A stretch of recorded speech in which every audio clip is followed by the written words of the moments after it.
Good morning, everyone. Good morning. Happy Father's Day to all the fathers out there. Thank you. I'm going to read Mark chapter 10, verses 13 through 16. And you'll see when I get done reading it, we'll talk about it. People were bringing the children to Jesus for him to place his hands on them, but the disciples rebuked them. When Jesus saw that he was when he saw this, he was indignant, and he said to them, "Let the little children come to me, and do not hinder them, for the kingdom of God belongs to such as these.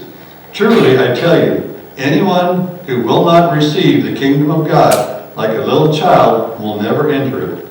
And he took the children in his arms and placed his hands on them to bless them. I brought the scripture up because this next week we're going to have a lot of children in our church on Vacation Bible School that we don't know. We don't know who they are, don't know what their background is or anything else, but we have an opportunity to minister to them this week, and so I hope that we come to church as leaders and have that attitude that we have a chance to witness to these children, whoever they are, whatever they may be doing. So let's pray. Father, I thank you for today. Father, I thank you for your scriptures that we get to read each day, and I just ask you to bless our church as we venture into Vacation Bible School next week, Father. I pray that you bring lots of children and that we'd be able to minister to them and meet their needs wherever they're at and whatever they want to do, Father. I pray that you just continue to be with us. Bless this church and bless the ones that aren't feeling well today, Father, that you would strengthen them today and give them your strength today, Father. And be with us, Greg, in the scripture and the message today, Father. And all these things I ask in Jesus' precious name. Amen. Amen.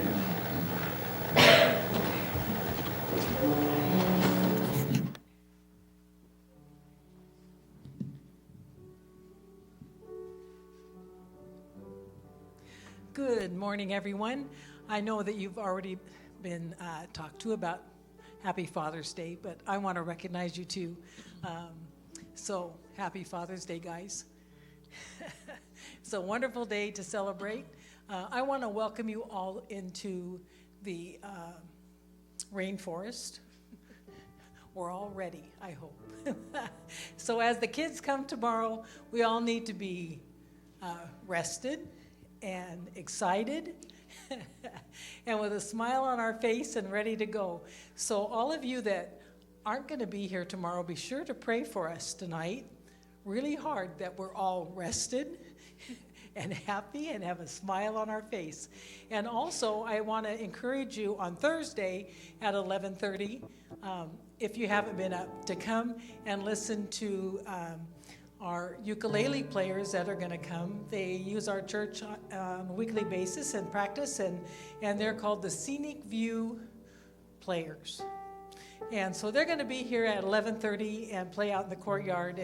And I hear that there's going to be a little hula dancer too that's been dancing for a long time. And so she's bringing her kids, and they're going to do a hula for us too. So, and play Jesus Loves Me on their ukuleles and a couple other ones. And so I want to encourage you to come and support them too. So anyway, we're going to start out this morning with "Oh Lord God," if you'd like to stand and join us.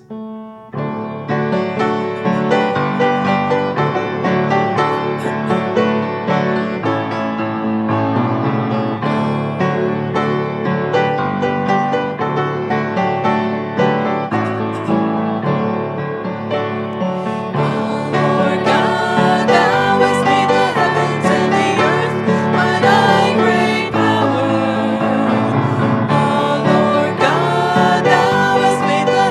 and the earth.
Well, good morning, everybody.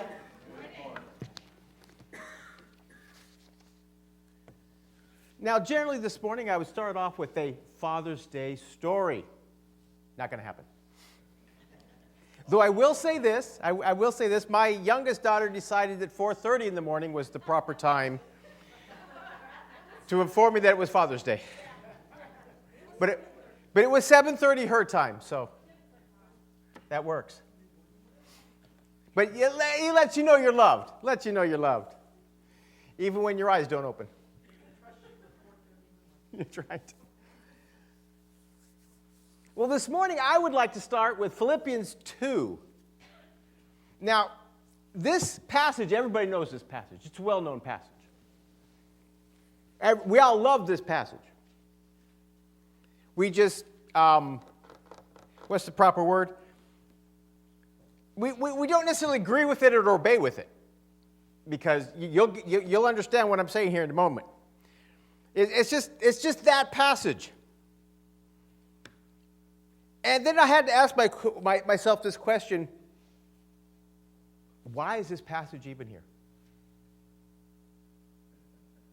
And the answer to that question was literally the next verse, which says, because you live in a crooked and perverse generation. I'm saying now we're all better.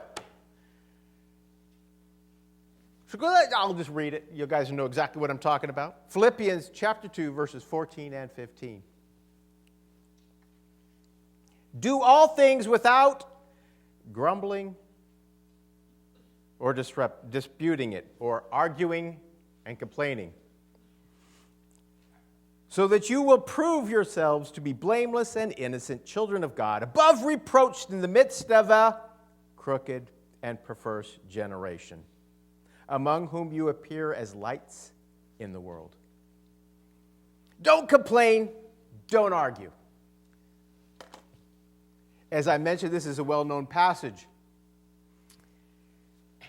And it tells us why we shouldn't complain. And it tells us what not to complain about. All things. You can tell by now I was really excited about this sermon. I was pumped, saying, hey, this is going to go over well. But does all things mean all things? Well, I figured let's look at context, because, maybe we'll get a loophole here. So if we look at verses 12 and 13, we are given a little bit more context. Let me back up, verses 12 and 13. So then, my beloved, just as you have always obeyed, not as in my presence only, but now much more in my absence, work out your salvation with fear and trembling. For it is God's who is at work in you, both to will and to work for his good pleasure. All right, context. As you're walking with God and growing your understanding of salvation, the ways of God, do everything without arguing or complaining. So if you're walking with God, quit arguing and complaining. Great. Context. Everything literally meant everything. I was looking for a loophole, I have spent much of my life learning to argue and complain really, really well. And I don't want to lose those skills. Let it go. There it is. And the idea is, if you're walking with God, quit complaining about what he's telling you to do. I'm going like, wow. Did God tell you to be in VBS? Show up with a smile. If God gives you a job, do it without arguing. Do it without complaining. If God gives you a ministry, do it without arguing. Do it without complaining. If God gives you a family, work in it without arguing or complaining. Yes, I said it out loud.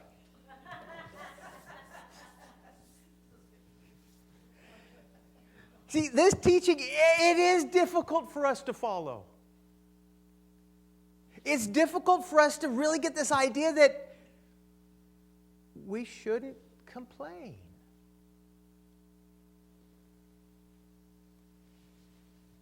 But again, why are we told not to complain? Why are we told not to argue? The direct answer, as I said before, is we are lights in the world and we need to look like it. The very point of being different is that you are seen as different. The very point of being a light in the world is to shine. Paul is trying to make a very clear distinction between the world's way of acting and the church's way of acting. Another way of seeing this is Paul's point is if we recognize that it is God who gave us the task to do, why would we complain about it? It is God who directs. It is God who gave us the job. Why would we complain about what he told us to do? Now, I'm not saying we haven't. I'm just saying he's saying we shouldn't. Now, one context we have here is Jesus went to the Garden of Gethsemane. And he wasn't having the very best of days. And it was going to get only worse. Now, he kneels down. He takes some time to chat with God. Now, he goes to God. And what we have recorded is very short. What we have recorded is, God, if there's a way out, I'll take it. But thy will be done. And I read that, and I thought about that, and I'm going like, okay, was he arguing? No. Was he complaining? No. Was he voicing a concern? Yes. So I'm going, okay, context tells us we're allowed to voice a concern. God, the plan you have set before me does not look fun. And God goes, you're right. But are we able to then come to Jesus' second point? Not my desires, but thy desires be done.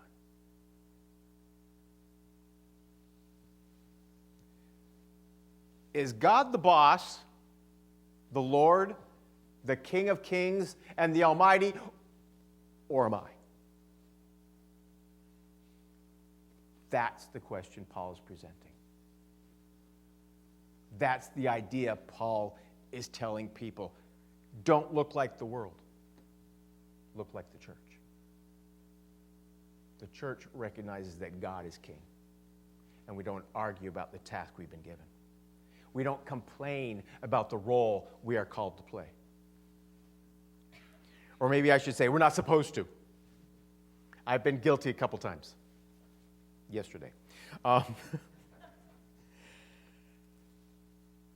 have to admit, since I started writing this sermon, I don't know how many times I've had that touch on my shoulder saying, what are you doing? And I'm going like, hushing up now? Good choice. It's such an ingrained thing in our culture to complain. It's ingrained in our thought process to argue.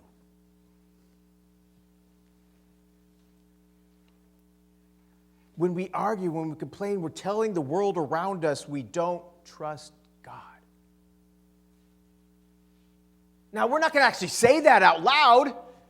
God, I don't like your plan. We're allowed to say that part as long as we then follow up with, but you're God.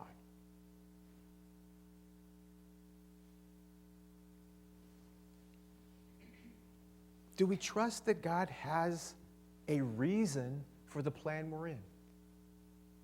Or is he just bored and wants us to dance? I'm glad most of you are shaking your heads. No, God's not up there just twiddling strings to see if we'll do it. He's got a reason. He's got a purpose behind what we see as our daily job, or as the ministry we're called to, or even the moment in our family and the needs there. See, the world notices how we act. It notices if we're unique or not. It notices our behavior. And if we give it a reason to ask a question, it will ask. And that's when we have the privilege of answering. So this passage Paul's talking about reveals one real issue. The world complains and argues, but those in the church should not if we want to be seen as walking and trusting God. This lack of finding fault with everything results in Christians looking like light and glowing in the world. Now that's the setup. That's Paul's setup here. So then we have to ask the question, how are we to overcome our reflex to argue and complain? How are we supposed to work out our salvation? Now, I love that phrase, work out our salvation. That puts salvation and work in the same sentence. This is confusing to a lot of people. I have to work for salvation. I thought it says, for by grace I've been saved through faith, not of works. So where do works come from? And then when you have this in mind, you go to James, and James says, if you don't work in your faith, then are you actually saved? And we're going, what's going on here? Context. Context is very clearly placing work, which actually means labor. The word is actually putting effort into. So don't be confused. With to what it connects. It's not connected to salvation. It's talking about the growth or working out. Anybody ever gone to the gym, pumped iron? Yeah, got to pump that iron. Now, are you making your muscle bigger or stronger, or are you making your muscle exist? Yeah, you're making your muscle work. You're making it more durable. You're not actually making your muscle exist. It already existed before you got to the gym, or you're not doing a whole lot of exercises on it. Same thing with what Paul's here talking about salvation. Your salvation already exists, and you're exercising it. We call it exercising our faith sometimes. That's what he's talking about here. You're working out your salvation. You're working out your obedience in love for your neighbor and love for God. That's a lot of times why we have life. You ever had a time with your neighbor that didn't go as well as you'd liked it to? Yeah, God's giving you an opportunity to work out your salvation. Learn to love your neighbor. Put into action, love your neighbor. I mean, it's easy to love your neighbor when they're awesome.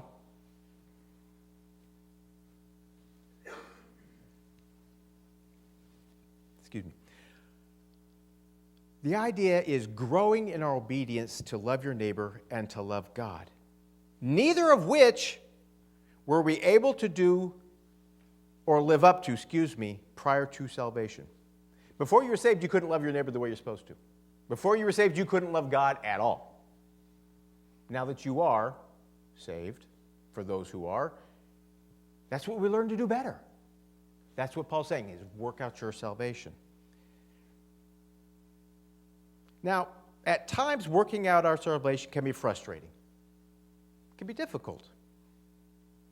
It can be hard to induce that desire to not complain and argue. Let me put it this way. How many times has anybody here broken down driving along the freeway? If you haven't, praise God. My family and I had the privilege of driving from Medellin to Bogota. We had 7 flat tires. 7. We had a spare. We stopped at every tire repair place between Medellin and Bogota. What's supposed to be a 10-hour, 7-hour trip when we took it turned into, 14? Arguing and complaining was essential. But did it help? Not a bit. If I yelled at that tire, quit leaking, it did not obey me. I learned very well how to change a tire by watching many people repair and change tires. So I do remember the trip very well. But events in life encourage us to find something to complain about. You look at an event and you want to argue with the person, trying to make it better.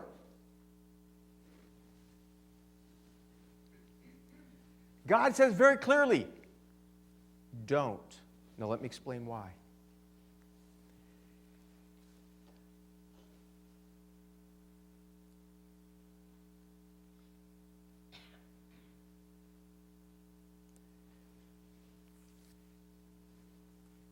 Overcoming this desire to argue and complain,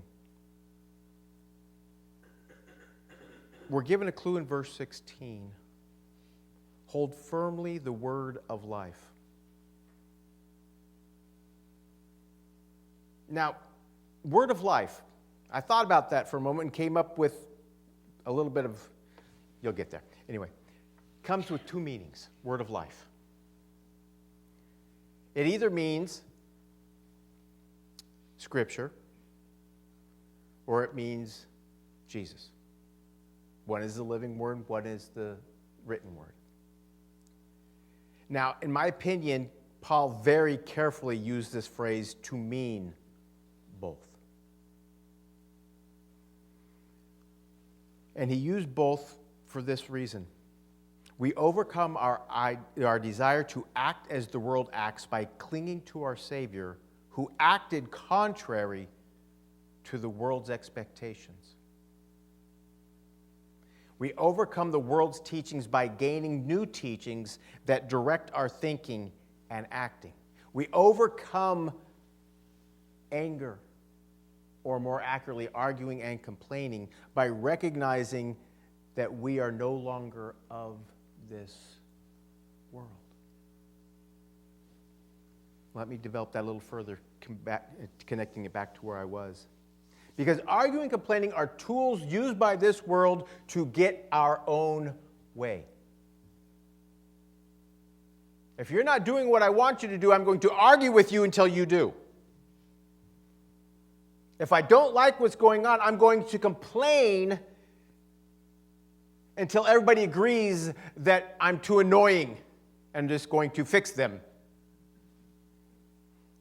They are tools used to manipulate others into acting as we desire. That's what they're for. God is telling us that we are not to use these tools. They are not in our toolbox any longer. Our toolbox has one humongously awesome tool. It's called love. We use love to guide others to their best answers, not ours. We use the love of God to teach, not manipulate. We guide, we do not force. Then, as Paul said, the world will notice.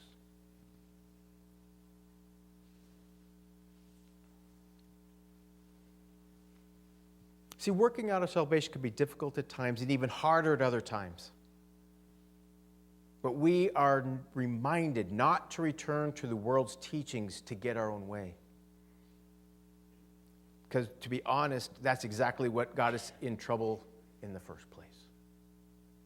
Romans 3:23, for all have sinned and fallen short of the glory of God. How did we get there? Doing it my way. You didn't love God. You didn't love your neighbor. You sinned. You fell short.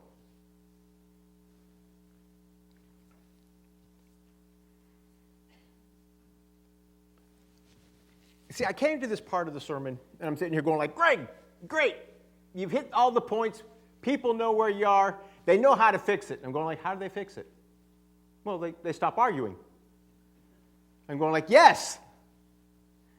How do they do that? Well, use love now. I'm going like, that's perfect. Because we're all fixed, right? No problems. Well, Paul obviously agreed.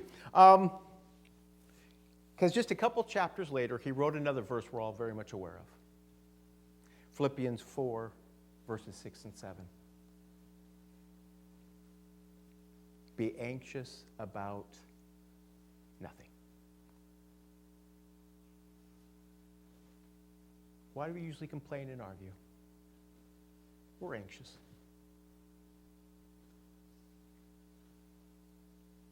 We get upset because we're anxious.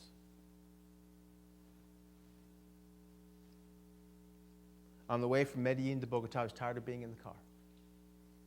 I was tired of having another flat tire. I was tired of watching yet one more individual fix a flat tire that I knew was going to be flat again in 10 miles down the road. And so instead of having the peace of God, I chose the anxiety of the world. Paul doesn't just tell us don't be anxious. He goes on to say, when you're anxious, recognize these things. Bring your requests, bring your petitions with thanksgiving before the Lord.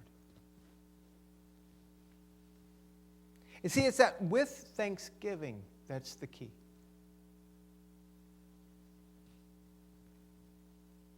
Because if you're anxious, you're not grateful. If you're complaining, you're not grateful. If you're arguing, you're not grateful. With thanksgiving. See, the point Paul brings us to, now, like I said, he takes 2 more chapters to develop his point, but he brings us to this very specific point. Are you grateful?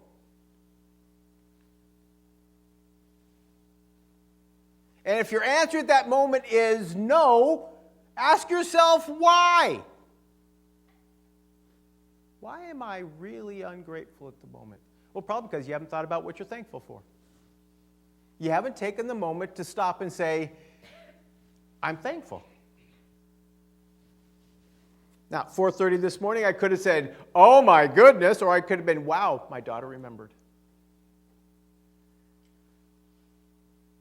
The Lord is merciful. I did remember the right thing in the morning because I was thankful. So there was no anxiety. There was no frustration. There was no reason to argue. She didn't get a text back saying, what are you thinking? When we're thankful, arguing goes away. Complaining disappears. The power of God flows.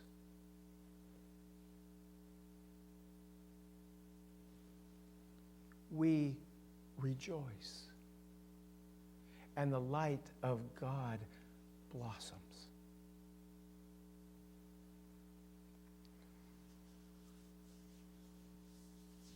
It's easy to argue.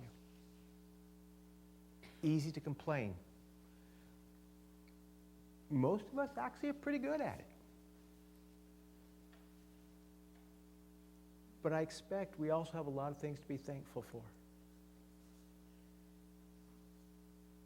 A lot of things we can stop and say, no, my God is awesome. My King of Kings rules. And here's a reason, or 2, or 3, or 4, why. You know the most awesome thing about my trip from Medellin to Bogota? I wasn't walking. That's a long walk, in case you're curious. And there were tire places. See, 2 things right off the bat. And I did learn how to change a tire on a Land Rover. It was Toyota, wasn't it? Yeah.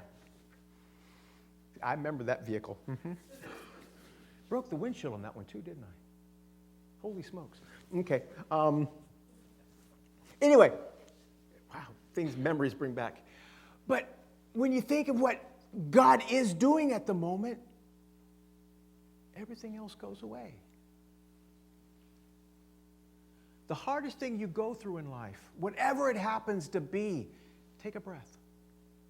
Take a step back and praise God. Find that one thing that He will bring to mind like that to give Him glory for. That He is using to set you free.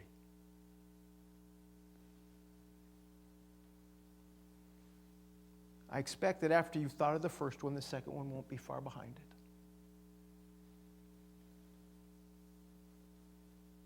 Now, the crazy thing is, if you give this advice to someone who's lost, who doesn't have an almighty God as king, they look at you like you're pretty much nuts. Because let's be honest, what do they have to be grateful for? They'll tell you something because, they've been told what they're supposed to be thankful for. But what are they really grateful for? What is eternal in their life? What matters for the future that God is showing them now? What are they working out? Anxiety? Fear? You realize that's the greatest reason we have arguments daily in the marketplace. Is one set of fears is yelling at another person with a set of fears. You're saying, you must solve my fears. And they're saying, no, you must solve mine. And we can't agree on what your fears look like versus mine. Everybody's scared. And you ask them what they're grateful for, and they look at you like you're an absolute crazy person. What do I have to be grateful for? Like it was brought up this morning, it doesn't matter if you use the three-circle method. It doesn't matter if you use the Roman road. It doesn't matter what method you use to witness. The job is to present a Savior who reduces fear.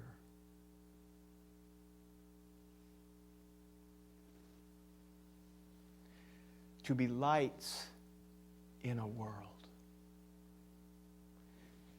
And one simple way we get to do that is to stop arguing, is to stop complaining, to be different. I guarantee you, by the end of the day, you will already have been tempted to argue or complain about something. I guarantee it. I wrote this on Thursday. Rewrote it on Friday. Complained about it on Saturday. Because our world likes to do that. Our culture likes to argue and complain. But when you really look at what arguing and complaining does, you realize how foolish it is. How unhelpful it is. If I argue with somebody, they're looking at me going like, well, you're just obviously wrong. And I'm looking at them going, well, obviously you have no idea what's going on. And by the end of it, everybody's mad at everybody and everybody thinks everybody else is an idiot. So we're all built up in the Lord Jesus Christ and happy, right? No, there is no benefit. So why are we so good at it? I love you guys are smiling. You get my point. Of course it's not any good. That's why God tells us don't do it. And one way to remind ourselves to stop when we notice is to be thankful. To say thank you for something. So our mind switches from frustration to the glory of God. We are set free to be grateful, to not argue and not complain. Jesus, you don't think Jesus had every reason to complain? Was he innocent? Yes. Was he guilty of anything? No. Okay, now that wouldn't have been so bad if all he did was walk out, get nailed to a cross, stabbed in the side, and died, right? I mean, that's nothing, right? But first, he has to go through 2 mock trials where they tell an innocent guy, oh, by the way, you're guilty. What am I guilty of? Being guilty because I don't like you. There it is. Then Jesus gets the living thunder beat out of him.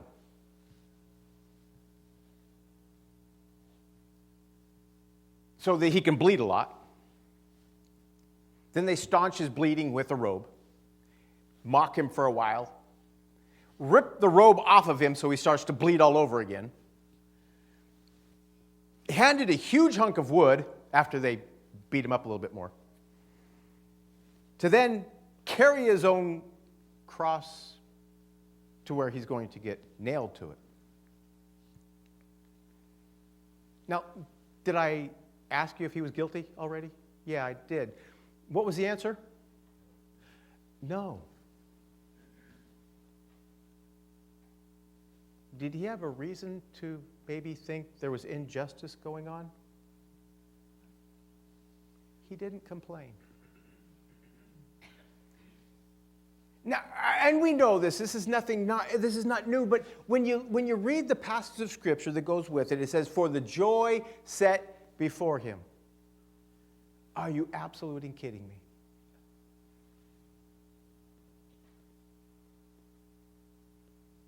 For the joy set before him, he didn't complain. He didn't argue. He instead took the beatings, took the pain, and as he walked from the garden or the gates to Golgotha, he ministers to every member of society, keeping his heart for others, loving his neighbor as his walk was loving God. That is what Paul is talking about when he says, don't argue and don't complain. That's the picture Paul is referring to when he says, don't argue, don't complain. Be a light in the world. He is pointing to our Savior. As he didn't argue, the one who had the absolute perfect right to argue, the absolute perfect right to complain, to say, this is not cool. Instead, he said, God loves you.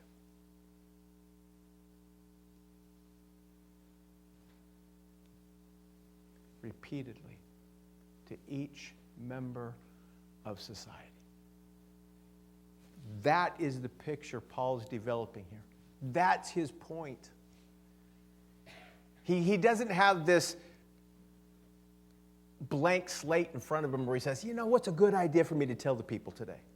Oh, that's right, they shouldn't complain. We'll write that down. No, he's got a picture in his mind. He's painting it for us to see it in a different way.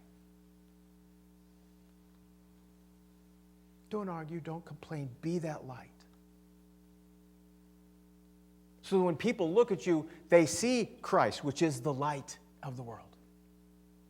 So they can ask the question, why do you act this way? And our answer is simple. Our Savior did.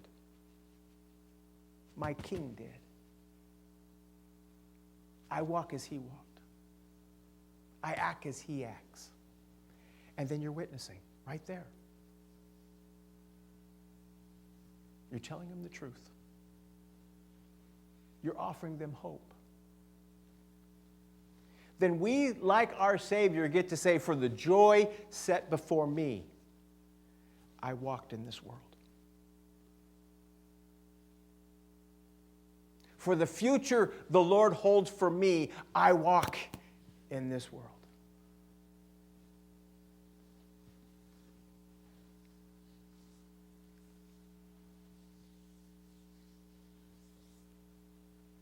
Overcome the world. Cling tight to the Lord your God and his teachings. The phrase, thy will be done, may it ever be on your tongue, instead of arguing and complaining. Lord Jesus, Father, we come before you. And first we praise you for Jesus' walk. for that amazing walk, where he had every right to complain, yet chose to glorify you instead. With each step, he cried out, "My Father loves you." Lord, you have asked us to do the same. Not to argue, not to complain, but to look at life as an opportunity to be a light. Grant us that courage. Grant us the reminder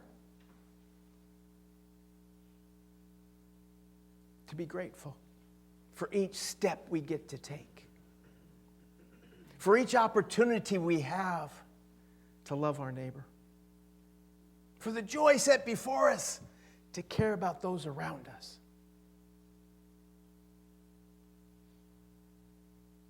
Help our focus to be right, our ears to be attentive, that you might be glorified, that our neighbors might see you, that our hearts might rejoice.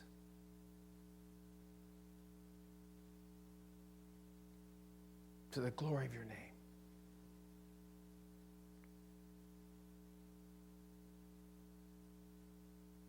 We thank you, Father. We praise you in Jesus' name. Amen. Now, please take a moment. And I know I threw a lot at you. And I expect most of you came expecting a Father's Day sermon. Where the point of a Father's Day sermon is say, "Dad, you're awesome, and we really appreciate you." Which, A, you are, and B, I am.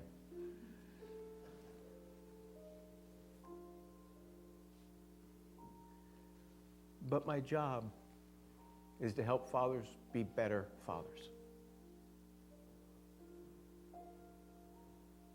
My calling is to help the church grow. And that takes more sometimes than a simple, "Have an awesome day" and smile. So this morning, whether you're a father or a mother or neither, I ask you to take a moment and ask yourself this: is God your Lord? And if the answer is yes, ask yourself this: will I follow? Will I walk from the gate to Golgotha for the joy set before me? This is your time.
Our Father who art in heaven,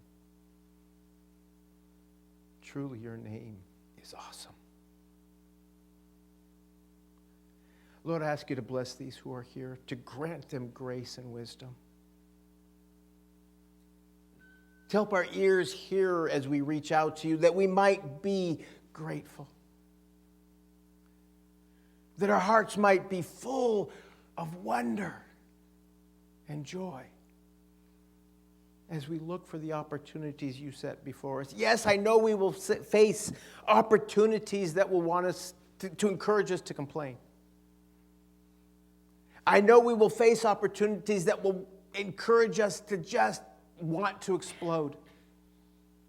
But I ask in your grace that you fill our hearts with the reminders to rejoice, to be thankful, to offer up gratitude.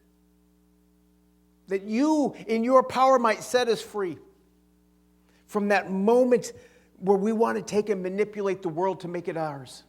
And instead, love. Instead, grab your toolbox and put it to use. Bless these here, Father. Grant them grace. Fill them with strength. We praise you and we thank you, Father. Guide us through this week to come, please. In Jesus' name, amen.